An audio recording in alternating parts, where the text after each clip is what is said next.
Cinema industry వైపు వెళ్ళాలనుకుంటున్నారా? మీకు మేమున్నాం. వెంటనే కాల్ చేయండి.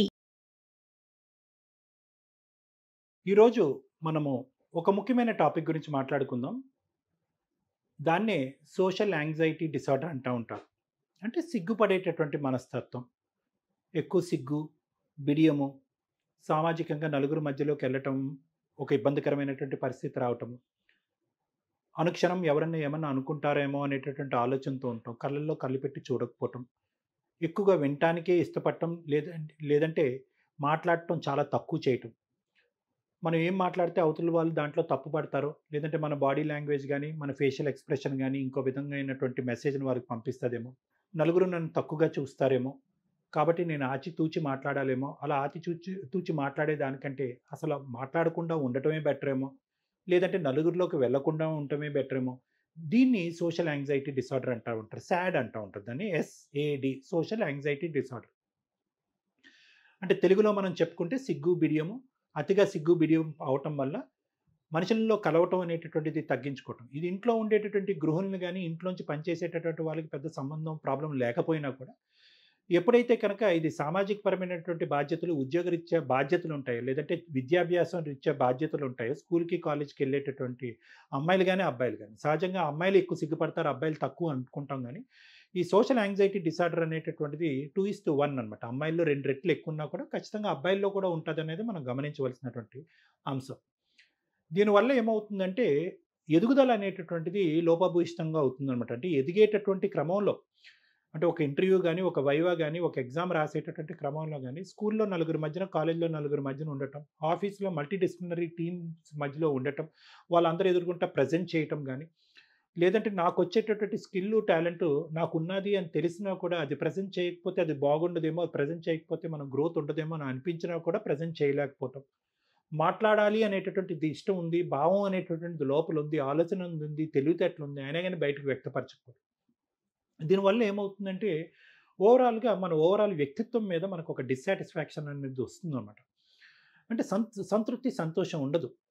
ఎప్పుడూ ఏకాకి ఐసోలేషన్‌లో ఉంటాం.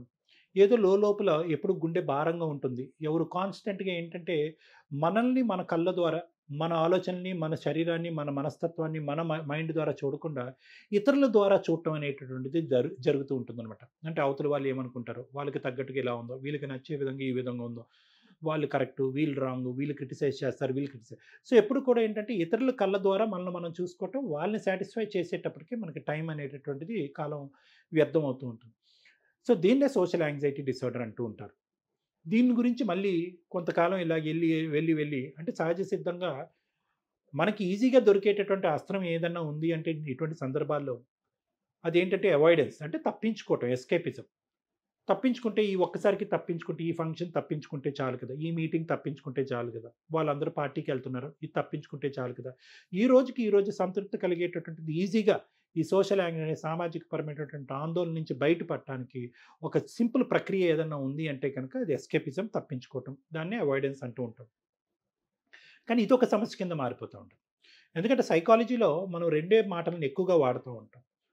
Avoid or approach. అంటే తప్పించుకుంటూ పోతూ ఉంటే కనుక మీ జబ్బు ఎక్కువవుతది. కలుపుకుంటూ పోతూ ధైర్యంగా దూసుకుంటూ వెళ్తే కనుక జబ్బు తగ్గుతా ఉంటది. హ్యాబిట్యుయేషన్ అంటారు. అలవాటు తత్వం. నాకు కుడి చేత్తో రాయటం అలవాటు. నాకు ఎడమ చేత్తో రాయటం రాదు. కానీ అలవాటు చేసుకుంటే వస్తది. అదే విధంగా ఏంటంటే ఒక ప్రత్యేకమైనటువంటి అంశం గురించి నేను ఎక్కువగా భయాందోళన చెందుతున్నాను అంటే కనుక దాన్ని నా అంతర్యుద్ధంలో అది అది నా మనసు ఏమంటదంటే, ఇది తప్పించేసుకుంటే పోతది కదా! ఈ పరీక్ష తప్పించేసుకో, ఈ మనిషిని తప్పించేసుకో, ఈ కార్యక్రమాన్ని తప్పించేసుకో అని అంటా ఉంటది. దానికి టెంప్ట్ అయ్యాము అంటే కనుక ప్రతిసారి మీ మానసిక పరిస్థితిని దాన్నే కోరుకుంటూ ఉంటాం. సో, దాన్ని అవాయిడెన్స్ అంటాం. A for approach, A for avoidance. మీరు ధైర్యంగా ముందుకెళ్తారా, తప్పించుకుంటా ఉంటారు. సో, దీన్ని యూజువల్‌గా మనం సైకలాజికల్‌గా చాలామందికి నేర్పిస్తా ఉంటాం. ఈ తప్పించుకోవటం వల్ల ఏమవుతుందంటే కొంతకాలం పోయాక నాకన్ని స్కిల్ ఉంది, అంత టాలెంట్ ఉంది. నలుగురు నాకన్నీ ఉన్నాయి అని అంటున్నారు. కానీ ఎందుకు నన్ను నేను నిరూపించుకోలేకపోతున్నాననే నిరాశ, నిస్పృహ, ఆత్మన్యూన్యత భావం రావటానికి అవకాశం ఉంది. అది ఒక ప్రాబ్లమ్ అవుతది. ఆల్రెడీ సోషల్ యాంగ్జైటీ డిసార్డర్ వల్ల ఒక సమస్య అయితే కనుక, ఈ ఆత్మన్యూన్యత భావం వల్ల డిప్రెషన్ అనేది కూడా వస్తది. అంటే మనకు ఒక పక్క నుంచి యాంగ్జైటీ, ఇంకో పక్క నుంచి డిప్రెషన్ 2 కలిపి వచ్చేస్తున్నాయి.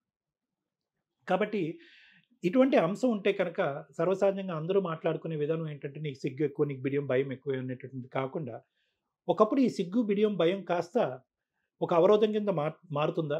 నా ఎదుగుదలని వెనక్కి లాగుతుందా?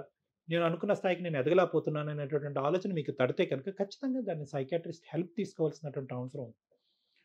కొన్ని చిట్కాలు చెప్పండి డాక్టర్ గారు అంటే కనుక, సమాజం కళ్ళ ద్వారా మిమ్మల్ని చూసుకోవటం అనేటటువంటిది ఆపేసేయండి. అంటే నలుగురిని సాటిస్ఫై చేయాలి. నలుగురి మధ్యలో ఉంటున్నాను కాబట్టి వాళ్ళు సాటిస్ఫై అవుతేనే నేను కరెక్ట్‌గా ఉన్నట్టు లేదంటే. అంటే అవతల వారి యొక్క రిపోర్ట్ కార్డ్ మీద, అవతల వారి యొక్క అభిప్రాయం, ఒపీనియన్ మీద అధికంగా డిపెండ్ అవ్వటం.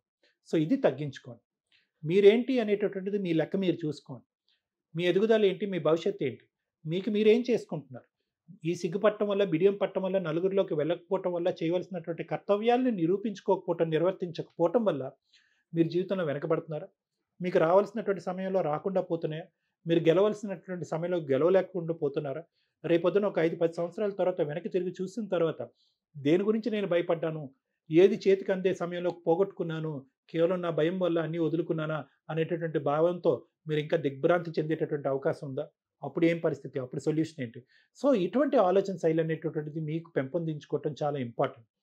తద్వారా అప్రోచ్ అనేటటువంటి స్టైల్‌ని అలవాటు చేసుకోండి. ఎవరేమనుకున్నా, పరిస్థితులు ఎలా ఉన్నా, మీ తెలివితేటలు, మీ సామర్థ్యం బట్టి మీరు ఎంతవరకు చేయగలరు, అంతవరకు చేయగలరు కాబట్టి దాన్నే ధైర్య సాహసాలతో ఎదుర్కోవటానికి ట్రై చేయండి. మనుషుల మధ్యకెళ్ళండి. మాట్లాడటమే ఒక హాబీ కింద బిల్డప్ చేసుకోండి. అవతల వాళ్ళు మాట్లాడుతుంటే ఎక్కువ వినటం కాకుండానే సబ్జెక్ట్ రెలెవెన్స్‌ని అర్థం చేసుకొని మీరే ఎక్కువ మాట్లాడేటటువంటి అవకాశాన్ని పెంపొందించుకోవటానికి ట్రై చేయండి. నేను తక్కువ మాట్లాడితే కరెక్టు, ఎక్కువ మాట్లాడితే రాంగు అనేటటువంటి ఆలోచన నుంచి బయటికి రావటానికి ట్రై చేయండి.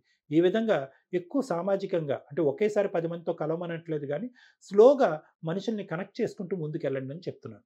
సో, ఈ విధమైనటువంటి ఆలోచన శైలితో ముందుకెళ్తూ, ఒకప్పుడు నేను చెప్పినటువంటి ఈ టిప్స్, ట్రిక్స్ మీకు వర్కౌట్ అవ్వకపోతే ఖచ్చితంగా దీనికి సోషల్ యాంగ్జైటీ ట్రీట్మెంట్ అని ఉంటదనమాట. సోషల్ ఫోబియా ట్రీట్మెంట్ అని ఉంటది. అదొక ప్రత్యేకమైనటువంటి కౌన్సెలింగ్ టెక్నిక్. ఈ కౌన్సెలింగ్ టెక్నిక్‌ని మనం అవలంబిస్తే 6-8 వారాల లోపునే ఈ భయంలోంచి బయటకు రావచ్చు. ఒకప్పుడు భయం మరీ ఎక్కువ ఉంటే కనుక తాత్కాలికంగా టెంపరరీగా ఆ ఊబిలోంచి బయటపడటం గురించి మనం మందులు కూడా వాడి ఇంకా త్వరగా పరిష్కార మార్గం దిశగా మనం ప్రయాణం చేయొచ్చు. Thank you.